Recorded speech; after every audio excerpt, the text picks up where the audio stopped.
আগের মতোই এখানে জমজমাট থাকবে, ওইভাবে পালন করা হবে আমাদের বুদ্ধিজীবী দিবস, কিন্তু সেরকম কিছুই আসলে পাইনি। যারা জুলাই আন্দোলনে অনেক সক্রিয়ভাবে অংশগ্রহণ করেছে তারা অনেকেই এই মানে আমাদের মুক্তিযুদ্ধকে মনে হয়, আমার কাছে মনে হচ্ছে যে তারা গণনা করছে না। আগে তো ভোরবেলা বাসাতে বাইরে হলেই রাস্তাঘাটে বোঝা যেত যে কিছু একটা আসছে। আজকে যখন আমি বাসা থেকে বাইরে হয়ে আসি তখন আমার কাছে সাধারণভাবেই লাগছে যে আজকে একটা কোনো দিবস, এটা বোঝা যাচ্ছিল না। আগে যেভাবে করা হচ্ছে এইভাবেই করা দরকার ছিল, একটু গর্জিয়াস ভাবে করা দরকার ছিল ওদের স্মরণে, কিন্তু আজকে এবার লুজ হয়ে গেছে। বুদ্ধিজীবীদের সম্মানের জন্য প্রতি বছর যে ভিড়টা এখানে থাকে, অ্যাকচুয়ালি এই বছর সেটা নাই, আমরাও দেখছি। তো কিছুটা আশা হতো যে আমরা নতুন আন্দোলন করেছি, জুলাই আন্দোলন করেছি, নতুনভাবে স্বাধীনতা পেয়েছি, কিন্তু আমরা ৭১-এর ইতিহাস তো ভুলে যেতে পারি না, তাই না? সেটা আমাদের ঐতিহ্য বলেন, ইতিহাস বলেন, সব কিছুতে ৭১-এর আন্দোলনটা আমাদের মুক্তিযুদ্ধ ছিল। তো সেই অনুযায়ী আমরা হয়তো বা যারা আজকে এসেছি অনেকেই আশা করেছিলাম যে ওরকমই আগের মতোই এখানে জমজমাট থাকবে, ওইভাবে পালন করা হবে আমাদের বুদ্ধিজীবী দিবস, কিন্তু সেরকম কিছুই আসলে পাইনি।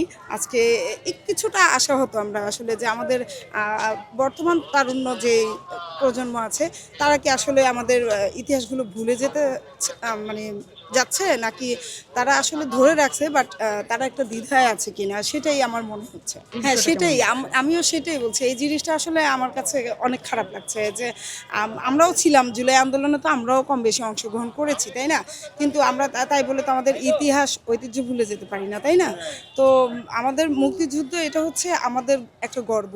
সেই গর্বটাকে আমরা মানে আমার মনে হচ্ছে যে অনেকে মানে ভুলে যাচ্ছি বা ভুলে যাওয়ার চেষ্টা করছি, যে যারা জুলাই আন্দোলনে অনেক সক্রিয়ভাবে অংশগ্রহণ করেছে তারা অনেকেই এই মানে আমাদের মুক্তিযুদ্ধকে মনে হয়, আমার কাছে মনে হচ্ছে যে তারা গণনা করছে না, এরকম একটা বিষয়। সর্বোপরি আমি চাচ্ছি, মানে আমরা যেটা বলি যে স্বাধীন বাংলাদেশ, অ্যাকচুয়ালি আমরা কতটা স্বাধীন হয়েছি সেটা আসলে আমি এখনও দ্বিধাদ্বন্দ্বে আছি। আমি চাচ্ছি একটা সুন্দর বাংলাদেশ যেখানে আমরা সবাই, যে ৭১ হোক, ৭১-এর মুক্তিযুদ্ধ ১৬ই ডিসেম্বর হোক, সেটা বুদ্ধিজীবী দিবস হোক কিংবা জুলাই আন্দোলন হোক, আমরা প্রতিটা দিবসে সবাই মিলে একত্রিতভাবে স্বাধীনভাবে পালন করি। ২৪ জুলাই পরে একটু চেঞ্জ আসছে সব কিছুতেই। আমরা আগে যা ১৫ বছর যা করে আসছি সে অনেকটা চেঞ্জ আসছে। তো সব জায়গায় দেখা যাচ্ছে আমি সকালে যখন বাসা থেকে বাইরে হই, আগে তো ভোরবেলা বাসাতে বাইরে হলেই রাস্তাঘাটে বোঝা যেত যে কিছু একটা আসছে। আজকে যখন আমি বাসা থেকে বাইরে হয়ে আসি তখন আমার কাছে সাধারণভাবেই লাগছে যে আজকে একটা কোনো দিবস, এটা বোঝা যাচ্ছিল না।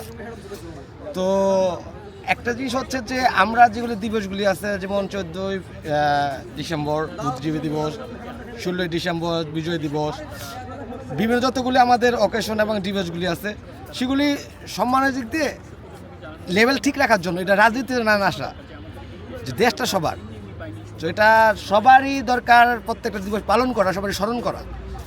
এটা কোনো কে আওয়ামী লীগ, কে বিএনপি, কে জামাত, কে জাতি এসব না। আমার দেশটা হলো বাংলাদেশ, এটা সবার, সবাই ভালোবাসতে হবে। এখন আমি হচ্ছে যে এটা আগে যেভাবে করা হচ্ছে এইভাবেই করা দরকার ছিল, একটু গর্জিয়াসভাবে করা দরকার ছিল ওদের স্মরণে, কিন্তু আজকে এবার একটু লুজ হয়ে গেছে। সামনে কি হয় সেটা দেখা যাক। এখন পরে যারা আছে তারাই বলতে পারবে, এটা তো আমরা বলতে পারবো না। প্রশাসন আছে তারা। আমি চাই, আমার মতে হচ্ছে বাংলাদেশ, আমি চাচ্ছি হচ্ছে বাংলাদেশ হচ্ছে কোন ভেদাভেদ থাকবে না, সবাই সমান থাকবে।